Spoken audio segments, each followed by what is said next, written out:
Hello and welcome to Matt Loves Eurovision. It's my Eurovision 2026 Top 35 Countdown, place number 31, Estonia, Vanilla Ninja, Too Epic to be True.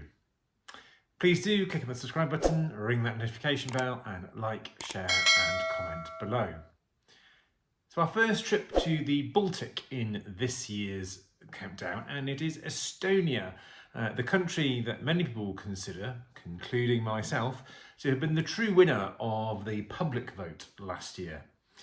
Tommy Cash and his song Espresso Macchiato got Estonia's best result since they hosted the contest back in 2002. So there's quite a lot to live up to. But returning artists Vanilla Ninja have done this before. In fact, it was all the way back in 2005 when they finished in the top 10. Now that was when they represented Switzerland. So can they do the same thing for their home country?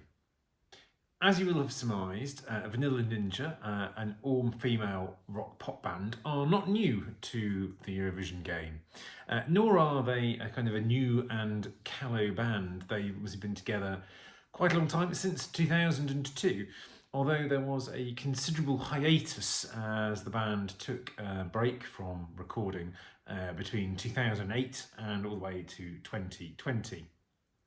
Two of the original members make up what is now a three-piece band, and it is those two members that were also part of the band that went to Eurovision in 2005 with the song Cool Vibes.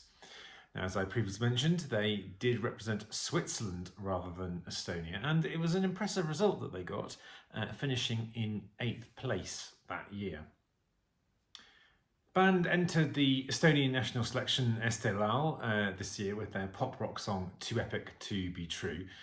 They earned a place in the televote only super final and won with 35% of the vote. Now this has been actually their second attempt to win their own country's national final after trying and failing in 2007. Now Too Epic is, I'd say, a mid to up-tempo sort of pop rock song. I think those people who are bigger fans of the song, my friend Clive is probably amongst those people, would describe this as perhaps retro or nostalgic to an extent. Perhaps I'm a little bit harsher in my perspective, I think this falls more into the dated category. Now that's not to say that dated can't be enjoyable, but I thought it's better to be honest about what I think about it. I've ranked this quite low, but I don't actively dislike it. I just do find it a bit, how else do I describe it, mid. And the song sort of rattles along in a bit of a, for me, a forgettable way. It's just okay. And while there's elements that I quite like, there's that sort of 80s electronic sounds I think you can hear in the song. To me, it's less too epic and more too beige or too dull. It's also a bit of a curiosity. This is also one of the three songs that only has a single songwriter, but like Azerbaijan, which has already appeared in my countdown, and that had only one songwriter, it's not helped it really pop or be distinctive, at least not to me anyway. Now, I think it's perhaps fair to say this has been a bit of a disappointment after the success of last year, and a frustration because there were a lot of really high quality and interesting entries in Estelal this year, but they have a good Estonian good sized fan base within Estonia, which helped propel them back to the contest. I'm not sure that public support will be there in Vienna in quite the same way. The Eurovision scoreboard app is not pretty viewing for the song. They are very low overall in the scoreboard, the overall scoreboard, the top 35 scoreboard. And when you look at just the semi-final one version of the scoreboard, it's even worse. They are rock bottom at the moment. However, to end on a positive, don't completely rule this out from sneaking a qualifying place.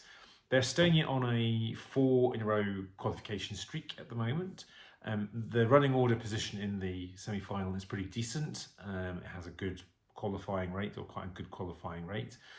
And while this is not appealing to the kind of scoreboard app demographic, there may be some, and I think the term is wine mums, although I think often people of probably similar age to me, that they might enjoy this song. And they had kind of success kind of in broader Europe in their time.